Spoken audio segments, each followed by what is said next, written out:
Police প্রশাসনকে পেয়েছি। আজকে কিন্তু আপনারা প্রত্যেকে স্যারেদেরকে আপনাদের সমস্যার কথাগুলো, আপনাদের অভাব অভিযোগগুলো বলবেন। যে অভাব অভিযোগগুলো আপনারা দীর্ঘদিন ধরে ফেস করছেন, বিশেষ করে এই যে মা বোনেরা বসে আছেন, তারা কিন্তু প্রতিনিয়ত এই এলাকায় নজরদারি চালিয়ে মাদক দ্রব্যের যে পাচার, মাদক দ্রব্য বিক্রি, সেগুলো আটকান। কিন্তু তাদের ওপরে এই বেশ কিছুদিন ধরে দেখা যাচ্ছে একটা আঘাত আসছে।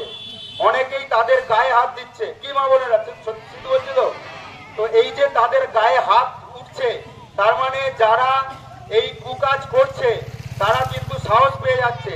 কোথাও না কোথাও তাদের মনের ভেতরে একটা সাহস জন্মেছে যে যারা আমাদেরকে বাধা দিচ্ছে তাদের যদি মারি তাহলে হয়তো ভয় পেয়ে তারা বন্ধ করে দেবে।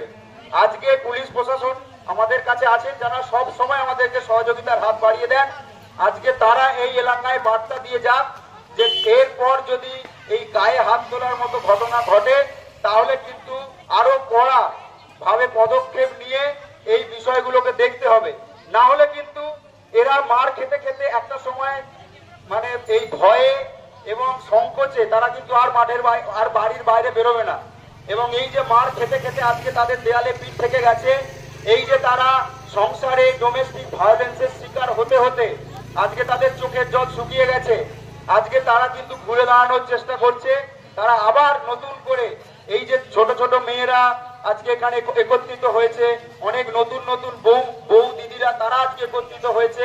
এই একত্রিত হওয়াটা কিন্তু একটাই কারণে যে এই এলাকায় যেন আগামী দিনে আর কেউ এই চোলাই মদের ব্যবসা এবং চোলাই মদের পাচার এবং চোলাই মদ খাওয়ার মতো কাজ করবে না।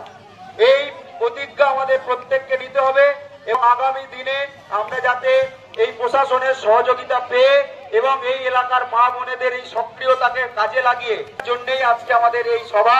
আসুন আমরা সবাই মিলে অধীর আগ্রহ অপেক্ষা করছি। আমাদের মধ্যে উপস্থিত আছেন আমাদের প্রশাসনের কর্তা ব্যক্তিরা, তারা আপনাদেরকে দিশা দেবেন আজকের এই সুন্দর দিনে। যেটা গোটা পৃথিবীতে, যেটা দিদি বলছিল, আজকে গোটা পৃথিবীতে যেখানে যেখানে বেআইনি মাদকের কারবার ঘটে তার বিরুদ্ধে গর্জে ওঠা মানুষদের কিন্তু আজকে সম্মান জানানোর দিন। আজকে আপনারা এই এলাকার মানুষদের কিন্তু সম্মান জানানোর দিন, আপনাদেরকে নতমস্তকে প্রণাম করার দিন। কারণ আপনারা সারা বছর ধরে যে লড়াইটা করেন, সারা বছর ধরে যে মানে আঘাতগুলো সহ্য করেন, তাকে কোনো একটা সামান্য পুরস্কারে কিন্তু ছোট করা যাবে না। তাই আপনাদের কাছে আপনাদেরকে আমরা প্রণাম জানাই। এইভাবেই আপনারা লড়াই করুন, আপনাদের এই ছোট ছোট ছেলে মেয়েরা যাতে আগামী দিনে ভালোভাবে থাকতে পারে তার জন্য আপনারা এগিয়ে চলুন। এই কথা বলে আমি আমার প্রারম্ভিক বক্তব্য শেষ করছি।